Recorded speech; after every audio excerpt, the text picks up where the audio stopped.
မနေ့ပိုင်းဘလောက်ပဲအလုပ်ရှုပ်ရှုပ်အလုပ်မသွားခင်အဲ့ဒါနမောတသလေးရောပြီးလို့ရှိရင်တရဏဂုံလေးစောက်တည်လိုက်ဘုရားတရဏံကိဆိုင်ဓမ္မံတရဏံကိဆိုင်တန်ခါတရဏံကိဆိုင်တေမဘုန်းကြီးပြင်တာစိတ်မချတော့မသေးခင်နဲ့ကိုယ့်ကိုတရဏဂုံတင်ထားလိုက်ပြီးတာအဲ့ဒါဆိုရင်ကုသိုလ်ကဖြစ်နေဘုရားလည်းရှိခိုးပြီးတယ်နမောတသလေးနဲ့တရဏဂုံလေးလည်းစောက်တည်ထားပြီးတယ်ဘုရားတော်တော်ကြီးလည်းကတ်တယ်အချိန်လေးရရင်သွားရင်လာရင်နဲ့တခြင်းလေးနားထောင်မဲ့အစား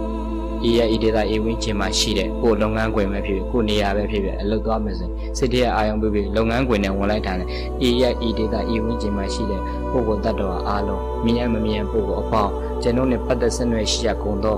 ပုဂ္ဂိုလ်အပေါင်းတို့ဘီရင်ကင်းပါစေကိုယ်စီရင်ခြင်းစိတ်စီရင်ခြင်းကင်းပါစေချမ်းသာစွာမိမိခန္ဓာဝင်ကိုရွတ်ဆောင်နိုင်ပါစေဒါလေးတွေမေတ္တာလေးနဲ့ပို့တတ်တဲ့အကျင့်လေးနဲ့ဝင်သွားရင်မေတ္တာတရားနဲ့ဝင်သွားတော့လုပ်ငန်းခွင်မှာလည်းအဆင်ပြေတယ်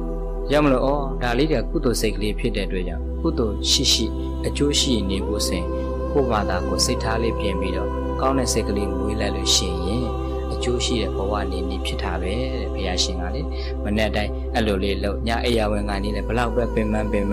ရားဥသုံးချိန်လောက်တော့နမောတသလေးရှိခိုးဥသုံးချိန်လောက်ချတရဏဂုံလေးတင်မေတ္တာလေးခုနတစ်ချက်နှစ်ချက်လောက်ပို့ပြီးအဲ့လိုဝင်သွားရင်လည်းပဲအိယာဝင်ကနေကုသိုလ်နဲ့ဝင်တာမနဲ့အိယာထညအိယာဝင်ကုသိုလ်လေးနဲ့ဖွင့်ပြီးတော့နေတဲ့အချိန်ဟာကိုယ့်အတွက်အကျိုးရှိတဲ့ဘဝနေနည်းပဲဆိုတော့လောကလူသားတွေအတွက်ဘုရားရှင်ကိုရောမြတ်မမေ့တော်မူတဲ့ဘဝနေနည်းအပြစ်ကင်းအောင်နေနံပါတ်1ကအပြစ်ကင်းအောင်နေဖို့ဆိုရင်အာဟုသိုလ်ရှောင်ပါ